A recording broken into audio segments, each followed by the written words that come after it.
Welcome to the Real Estate Pros Show, where we interview real estate investing professionals from coast to coast, as well as the service providers that serve the real estate investing industry. Our goal is simple: share what's working now to help you improve and scale your business to the next level and meet the pros that can help you get there. Real Estate Pros is powered by Investor Fuel, America's leader in helping real estate investors and professionals build the business you need to live the life you've always dreamed of. Let's start today's show.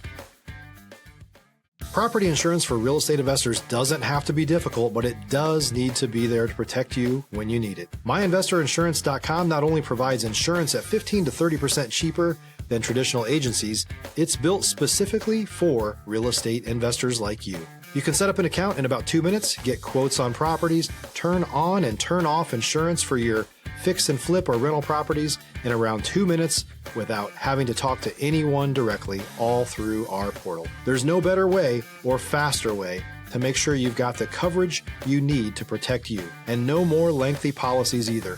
Once you're set up, you're billed monthly and prorated by the day for however long your policy is active. It's powered by MSI, the third largest independent MGA, with 1.5 million customers and more than $1 billion in cumulative premiums written. Get set up today in about 2 minutes at myinvestorinsurance.com/fuel. Hey folks, welcome back to the show. I'm your host, Dylan Silver, and today on the show I have real estate, finance, commercial, and residential expert, 17 years in the business, based out of Austin, Texas, Phil Hawkins. Phil, welcome to the show. Thanks a lot. Glad to be here. It's a pleasure to have you. I always like to start off at the top by asking folks how they got into the real estate space. Well, believe it or not, I was a stockbroker for Merrill Lynch. And I hated it. It was worse than being a used car salesman. I hated every minute I was in that business. But it led me to the mortgage business. One of my customers was the mortgage executive at what was Great Western Bank in Fresno, California. And I said, "How do you make money doing mortgages?" He explained it to me, and the rest is history.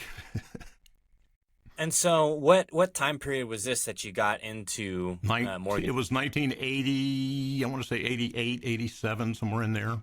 So 88, 87, I mean, today we are concerned about rates right now. What were the mortgage rates like in 88, 87? That's very interesting. The mortgage rates at that specific time, as I recall, I guess I should have looked this up, but as I recall, they were in the 9s and 8s. They had just fallen below 10, and there was a mad scramble for refinances.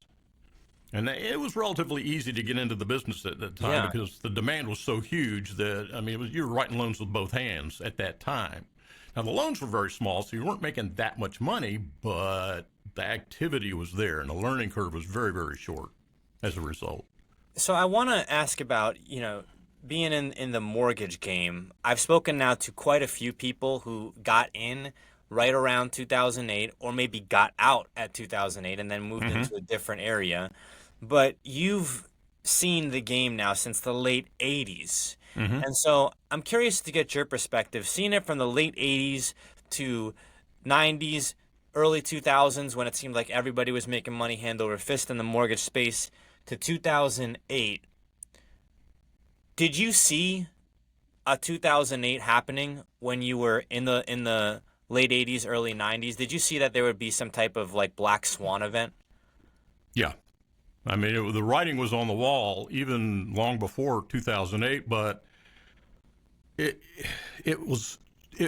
was the most bizarre time in the industry that has never been repeated and probably never will be. It had never occurred before. And it's going to take me, if you've got the rest of the afternoon, for me to explain to you why all that happened, that there is no bad guy, and that it was just a perfect storm of economic confluences coming together to create, I don't know, it came from outer space almost. And all came together in 2008 and crashed. But the reason it happened is a long story.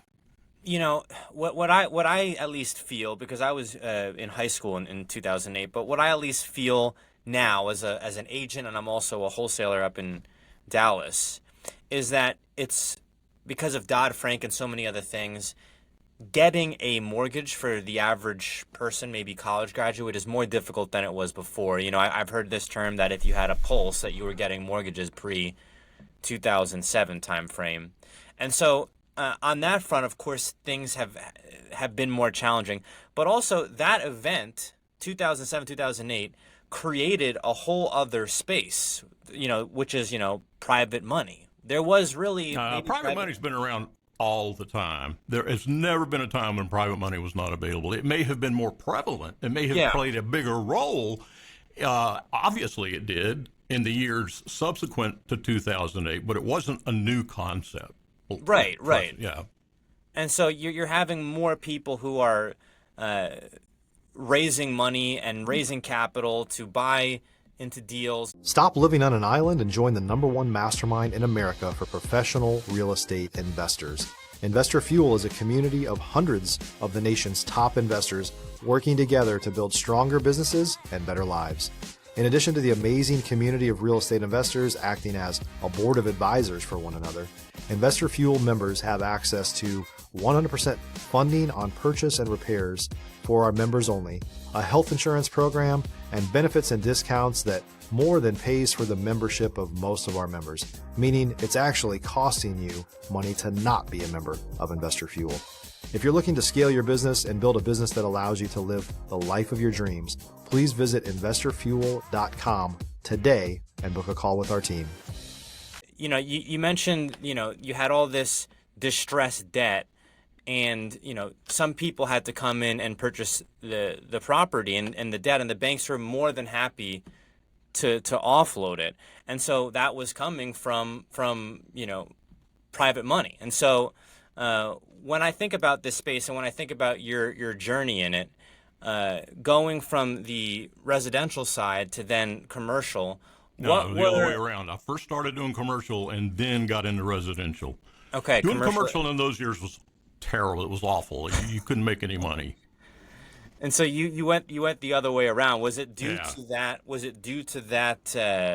Just like you said, it was a difficult game to be in. Commercial real estate was very depressed. Of course, that was right after the savings and loan debacle, where all of these savings and loans had a portfolio of commercial properties that they didn't understand how to underwrite. And so these mortgages defaulted left and right. And so, you know, money for commercial lending was very, very tight, especially in hotels. You couldn't get a hotel loan for nothing in the late 80s. And so I said, this is never going to work. In fact, I was in on a deal to construct the second tower on the Rio Hotel in Vegas, $100 million expansion loan. We had 5 participants in the syndicate, and we were all ready to fly to Denver and do the paperwork, bring the lawyers. It was all ready to proceed, and they called and said, never mind, we'll pay for it out of cash flow. Deal falls apart at the table. That can be agonizing, and I have not done a commercial deal, but I've seen it happen many times. Don't even go there. It's the worst. So it's very, very difficult. You go from commercial to residential. A lot of people are in residential and they're trying to get to commercial. What was that? This is the loudest piece of advice that I can impart to your viewers and listeners. Do not go from residential to commercial. You'll kill yourself. You will. You'll commit suicide. It is the worst. It is the most complicated, time-consuming, nitpicking thing you've ever engaged in. Yeah, I can imagine. You're dealing with a whole other beast entirely. So I'm pivoting a bit here, Phil. With your vast experience, you mentioned, you know, commercial and residential, but I also see from the notes, you know, subprime, construction loans, wholesale, retail. Was there any one area where you really had the most passion for, or where you had kind of aha moments that really pivoted your business and your career? I would have to say subprime. See, people don't understand what subprime actually was and how it was underwritten and where the risks were addressed and all of those things. And now the word subprime is one of the 7 nasty words. You doing subprime? Well, you're an evil person. They don't understand it. If you're looking for consistent, high-quality leads, look no further than Investor Machine. Investor Machine isn't just another agency. It's the most sophisticated, data-driven lead generation company on the planet for real estate investors, and serves the role of being not just a lead generator for your business, but a marketing partner that is helping you achieve your goals along the way. Go to investormachine.com to learn more and schedule a call with our team today.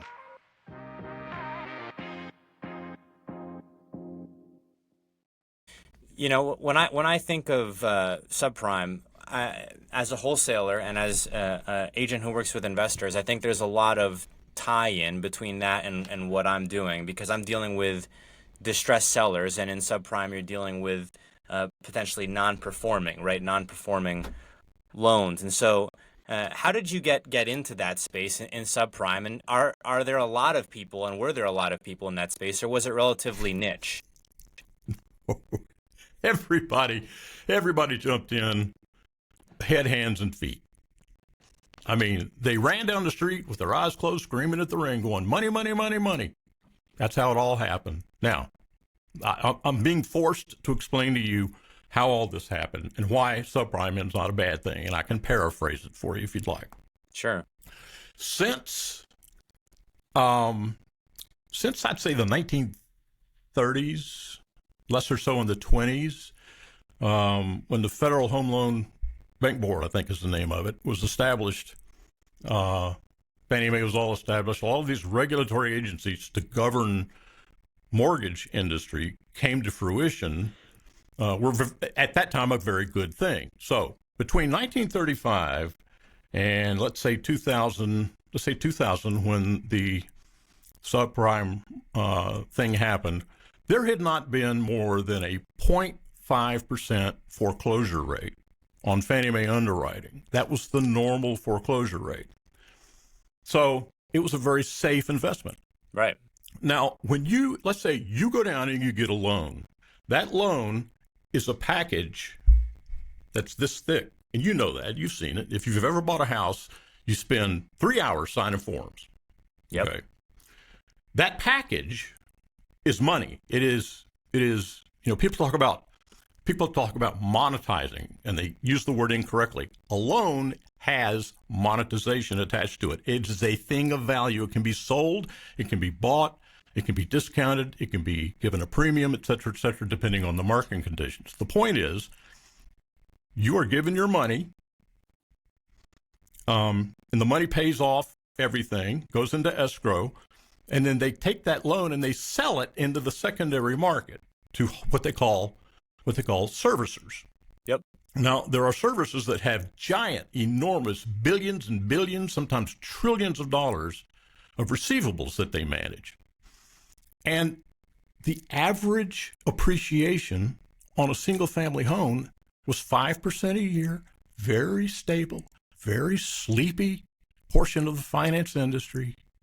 So everybody went, we're going back 50 years, and single-family residential lending in the United States is probably the safest thing we can do. Sure. Now, keep in mind, the normal foreclosure rate is 0.5%. So everybody went, well, heck, let's start doing Ginnie Mae's. Ginnie Mae stands for Government National Mortgage Association. It is the way that mortgage money is generated. And so these loans are all sold into the secondary, and they're wrapped into what they call a tranche as a Ginnie Mae certificate, usually in $100 billion portions. Those portions are divided up into different segments to make it affordable for the average, investor.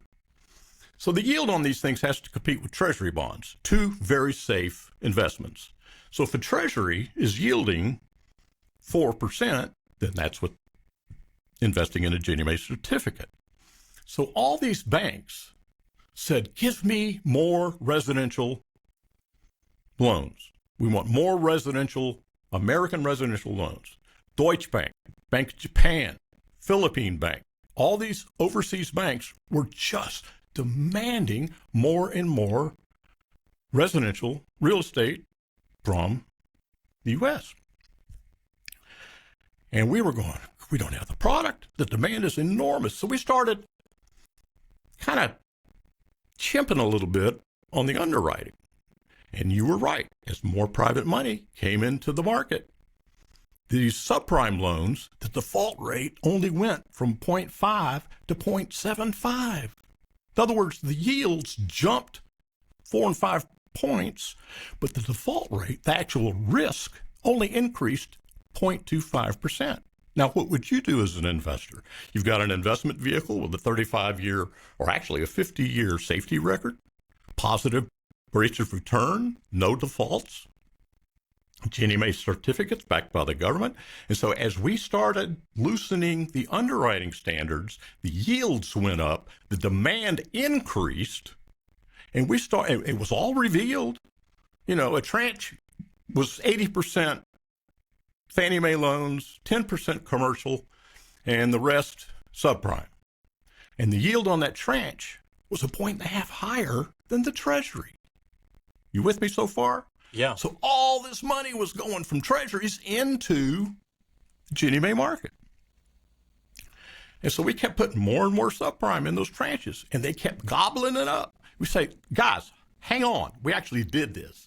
If you're a new or newer real estate investor looking to launch or grow your real estate investing business, please check out Investor Fuel Club. It's a coaching community, but unlike anything you've ever seen before. And you can actually partner with members of our mastermind from coast to coast on deals right in your market. There's no better opportunity to build a consistent business than to literally partner with pros to help you avoid costly mistakes, avoid the need for capital to do deals, and help you eliminate your fears as you're starting your business. Learn more about Investor Fuel Club at investorfuel.com/club. Hang on a minute. Read the disclosure. Understand what this tranche is comprised of. You need to understand that there's some subprime in there you might not want. Your investors might want. Don't bother us with the details. Just give us what you got. How many you got? Okay, that's your attitude. You were told. So it got more and more and more and more loose in the underwriting. And the foreclosure rates did not increase. So we're making 4 and 5 and 6 times the money on a subprime loan than we are on a Fannie Mae loan. Make more subprime loans. There you go. Wells Fargo was into it. I was an area manager for Wells Fargo subprime. Can you imagine Wells Fargo in subprime lending? Bank of America was into it. Chase was into it. Everybody was, Countrywide was into it. You name it, they were into it whole hog because the yields were so incredible and everybody wanted it. Of course, the default rates increased from 0.75 to almost 3%, which is catastrophic for the industry. Sure. And that's when, in 2008, 2009, 2010, what's called, you don't understand what a buyback is? I mean, I have an idea of the concept, but I'm not familiar with it in real estate. If you're a lender and you lend money to Mr. and Mrs. Jones and they default on their first payment, that's almost a criminal investigation. That's going to be referred almost. It rarely happens, but it's indication of fraud. Right. Now, if it defaults after 6 months, you're free. But if it defaults within that first 6 months, that broker, which there are a lot of loans being made by mortgage brokers, Countrywide was a mortgage bank, but they had to buy back 3% of what they originated. It killed them. It killed the entire industry. So the defaults increased, the buybacks increased. People couldn't afford those buybacks, and so they got out of the industry and they closed their doors completely. The only company that I used to work for that's still in business is Downey Savings, I think, up in the Bay Area, Palo Alto area. I want to I want to pivot, Phil, and ask you about what was that like going through that? Because I've spoken to a number of people who got in because they saw how much money was being made prior to the crash, and I've spoken to other people. There was a woman last week out of Atlanta, Georgia, who she took over her brother's mortgage service company and turned it into commercial and hard money lending, from what I understand. And she had a background as an executive, so it was kind of, she was able to make this kind of pivot. But most people weren't so lucky. So was it like chaos for people that were involved in the space?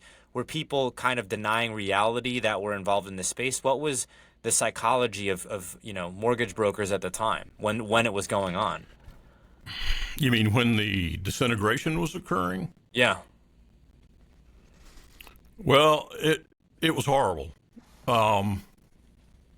At the time that I left the industry, I was vice president of wholesale, not wholesale lending, but in secondary lending. And it was getting harder and harder and harder, more and more restrictions, more and more underwriting pullbacks. You know what I mean? They're tightening their underwriting parameters. And then we haven't talked about Dodd-Frank. You touched on it earlier, but Dodd-Frank was really the thing that sent it over the edge.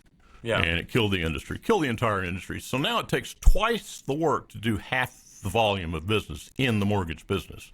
Now, mortgage brokers have figured out a way to circumvent Dodd-Frank because Dodd-Frank stipulates that you can only charge, I think it's a half point or a full point, up to $500 per loan, whichever comes first. Well, mortgage brokers have figured out a way to get around that, as they always do. But that was too tight of a constriction. $500 in the loan? That's like telling a real estate agent you can only charge 1%. Yeah. So Dodd-Frank came in and completely destroyed the industry. It ruined the relationships that I had with appraisers all over the country, all over California. I used to be able to call up my buddy and I'd say, Tom, I got a couple sitting here. And they live at the corner of Walk and Don't Walk. What do you think? He goes, well, is that the house where the lawn needs mowed, or is that the one across the street with the, And he would know, and he would say, yeah, it's worth blah, blah, blah. And he was within 2% perfect. Because you give him the order for the appraisal, then we know we can do the loan. Then we tell, the borrower, okay, all the pieces are starting to fit. But you can't make that phone call today. No. You have to assign the appraisal to an appraisal, clearinghouse, and they distribute them on a numerical sequence. It's all random. So you have to force the customer to put up $500, $600 for an appraisal on the come. Yep. And they won't get that back if it doesn't come in. And that's what Dodd-Frank did. It was a law that was passed by people who don't understand what they're doing, don't care. All they want is to find a bad guy. So they found Countrywide. They found the evil mortgage broker. They found a couple of bad appraisers. And they said, you're the reason. You did it. So we're gonna stop it, and we're going to make sure it never happens again, and here's Dodd-Frank. Well, thank you. I mean, the stupidity that these laws bring to the table is beyond description. Now, what did you do to pivot or to get through that? And were you still involved in the mortgage business afterwards? And how did I moved on. And I said, I paid all my bills. The kids are out of the house. I got a divorce. I was by myself, had no debt, had a bunch of money. I said, I'm going to be a photographer. So I went into the photography industry and at the same time started investing in real estate. And now in 2000, it wasn't until 2009 and 10 where it really hit bottom. Yeah. And I went to my buddy in the mortgage business, in the banking business, and I says, just casually, I said, what's your REOs look like? He went, oh, God, Jesus, we got to get rid of them. We got to get them off the balance sheet because the banking regulations stipulated that for, if you have $100 million in bad loans, you got to put $100 million in reserves to cover it. And they were being forced to put all this money in reserves, and it was killing them. You do know that Bank of America stock went down to $5 during that time. Bloodbath. Wells Fargo went down to 10, somewhere in there. Chase went down to those levels, and they've all recovered now. But at that time, it was putting an incredible strain on the banking industry. So now, this is how BlackRock got so enormous. BlackRock went to the CEOs of BlackRock went to the CEO of the real estate divisions of Wells Fargo, Bank of America, Chase, blah, blah, blah, you name it, every major bank in America. BlackRock went, we'll take all your REOs. And they went, oh, here, take them all. Yeah. 10 cents on the dollar, 20 cents on the dollar, take them all. And so within a period of about 6 to 9 months, BlackRock owned just about every investor property in America. And they still are a very big player in the investor market. It's, you can find onesie twosies, but you're not going to walk into a bank and say, you got 20 REOs? Let me pick through them. No, BlackRock's got them. And that's how it happened. I think I'm in DFW, you're in Austin, but it's getting harder and harder to do fix and flip, which is a strategy that I particularly have some experience with, and I've worked on job sites, and I've worked with a lot of investors, and I know how to swing a hammer, and I also know how to underwrite these deals. But you have to now buy so right that even if you run into unforeseen issues and you take up the subfloor and there's foundation issues, and if there's mold and X, Y, and Z, that you're still going to be okay. And then that's not even factoring in that things are more expensive now, so you have to budget in for more expensive materials.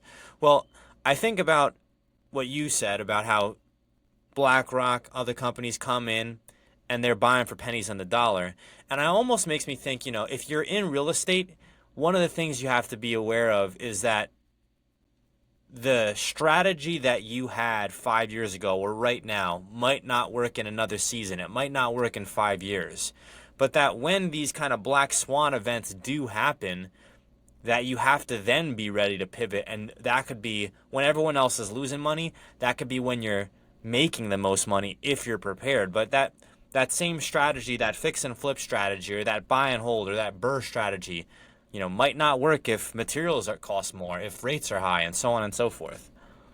Well, I started out doing the flip thing, and that's not an easy business. I mean, to succeed in that business, your relationships have to be stellar. All of your relationships, all of your subs, all of your, sometimes you need financing, all of your inspectors, all your appraisers, all the people, at the county that you get to know them, they know you. And so it's the relationships that'll make or break any effort to become a successful real estate investor. So there's no strategy. It's all based on the relationship. So if I call my sub and I say, go look at this house and tell me how much it's going to cost to bring it up, he can do it within 5 minutes and be very close to being accurate. That's what the relationships do for you. So I quit flipping because you're right. You kept coming up with surprises. And so I changed inspectors, and that all leveled out. So you do as much as you can ahead of time to anticipate your problems and go from there, make your decisions. But I can't sit here and speak to an overall strategy. It's a one-by-one, case-by-case basis. So what I do is buy and hold. That's how you make money. Flipping is too hard. And yeah, you can make a little money, but it's too difficult, I think buy it, hold it, rent it out, keep it 2 years, let it appreciate. You put $150,000 in your pocket. That's right, a slow flip. I've heard someone say the fast money is the slow money, because you end up really spending so much money trying to make fast money that when you do get a win, it's canceled out by the losses. It's easier to just let it appreciate and hold. I have yet to run into an investor that has said, man, I'm really sad that I held on to this property for 25 years. I have not heard a single person say, express regret in holding a deal. But Phil, I do want to ask you about photography. We've had maybe a handful of real estate investors who've dabbled in photography, but you're also involved in one of the nicer, parks maybe in the world, Yosemite National Park. How did you get involved with Yosemite? Well, when I got out of the mortgage business, I've always been a photographer. That's a hobby. I did a lot of stuff when I was in high school for political candidates, and so I had a local newspaper I used to shoot for, so I almost went into journalism, and then I got into radio, and I said, I want to do radio, and that was fun for a while, and then I got out of that and went into being a stockbroker and hated that, and then went into the mortgage business. So I think I lost my train of thought on what your question was. My apologies. Getting involved in Yosemite. How does anyone get involved in Yosemite? Well, just going up there and shooting it, just had, landscapes. I mean, have you ever been to Yosemite? I have been. I have been to Yosemite. It was when I was a small child. My family did a Midwest and then a West tour of the United States. And we went through a bunch of regions, different area of the country, but on a similar vacation. We saw on the same vacation, we saw the Grand Canyon. Then we went further west and saw Yosemite. You drove through it. Yeah. I mean, it's incredible. I mean, if I'm not mistaken, is Yosemite the one where you can drive through trees? Is that Yosemite? Yeah. Mm-hmm. Yeah, it was incredible. You can also drive through a rock. On the Western Gate, there's a huge overhang of a rock that you drive through. People go, whoa!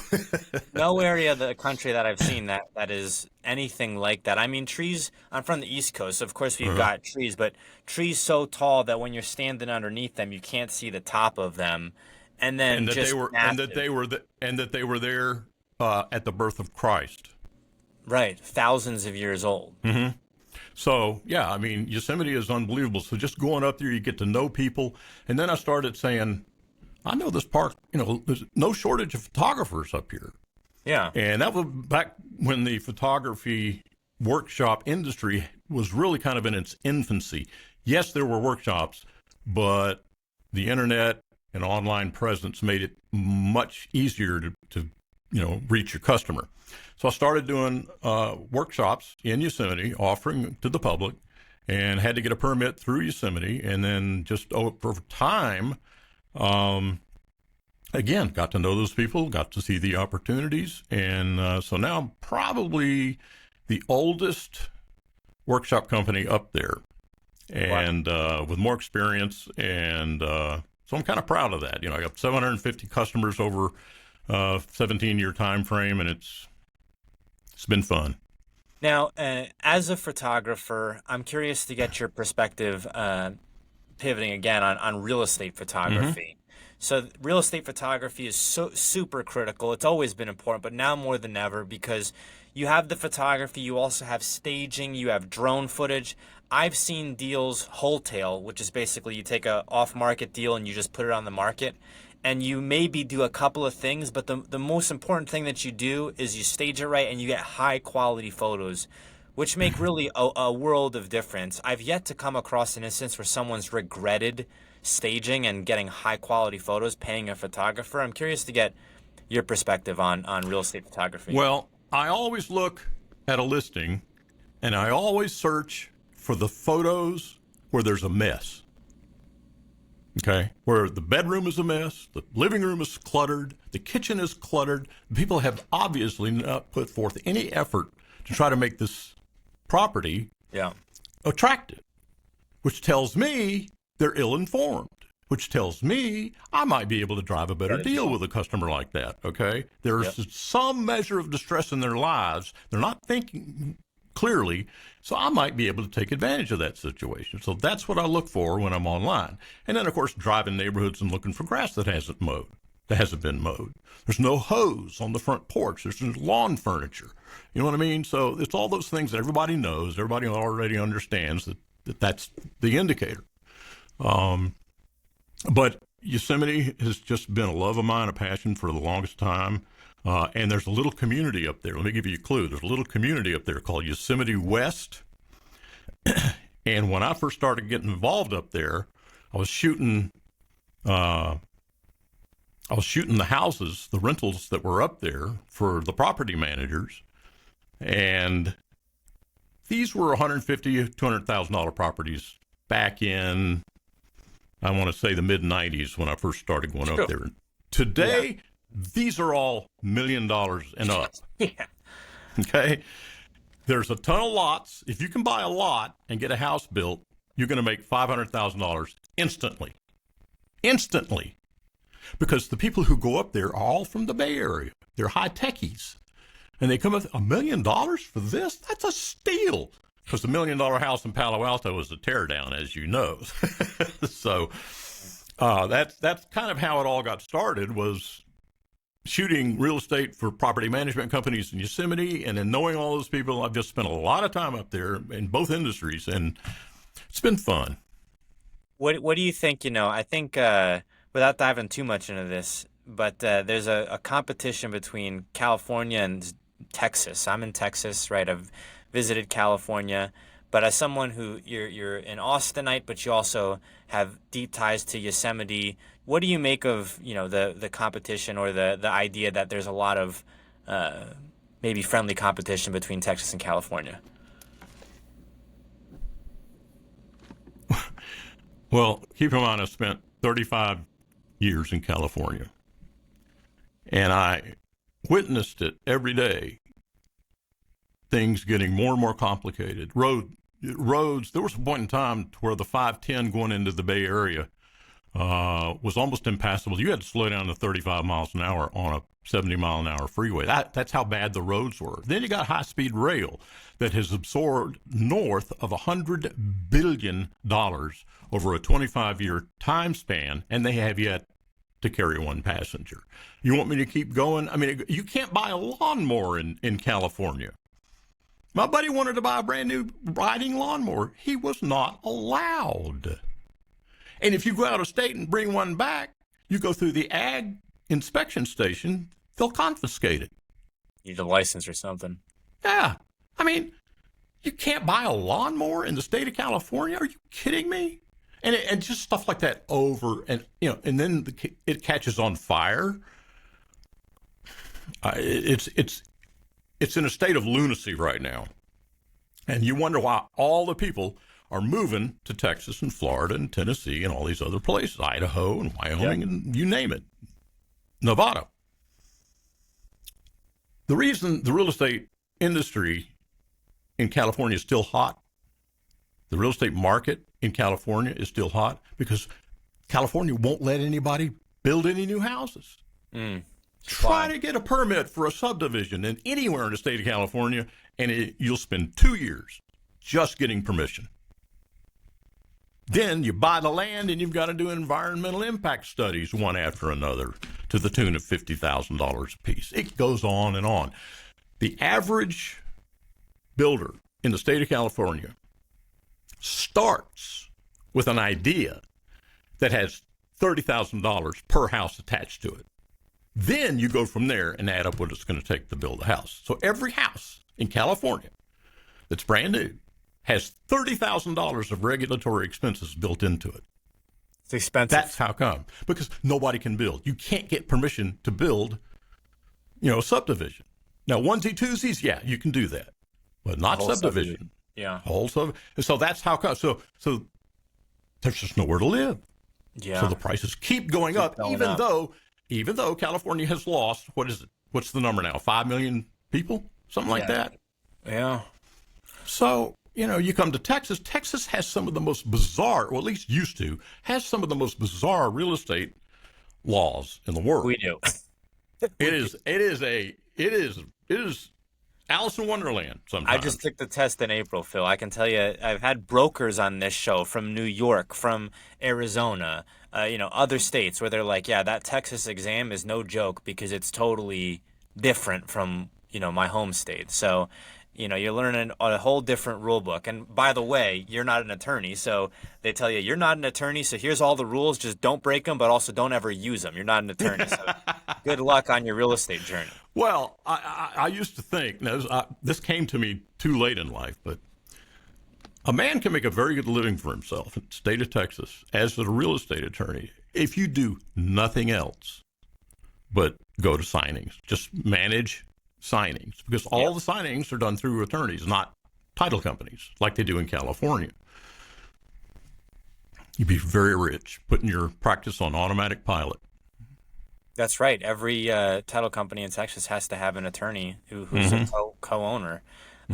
Phil, we are coming up on time here. Where can folks go maybe to learn more about the photography, or maybe just to get in touch with you? Well, PhilHawkinsPhoto.com. And then my workshop, it's my workshop it's my website that sells the workshops, Yosemite Photo Workshops.com. Phil, thank you so much for coming on the show here today. We have only scratched the surface of everything we could talk about. So if you want to do another one, I'm in. This is fun. I enjoyed this. Pleasure having you, Phil. All right, take care. Thanks so much. Thanks for joining us for today's Real Estate Pros Show. You can learn more about the amazing benefits of the Investor Fuel Mastermind community, including surrounding yourself with hundreds of other rock stars, 100% financing for your deals, and members-only discounts from vendors you're likely already using that, as a member of Investor Fuel, will save you more than the cost of your membership. Visit investorfuel.com to learn more. If you're interested in joining us as a guest of this show, please visit investorfuel.com/pros to apply. You can also check the show notes for access to free resources, how to get access to world-class lead generation, and much more. Don't forget to subscribe so you never miss another episode. Have a great day. We'll see you on the next show.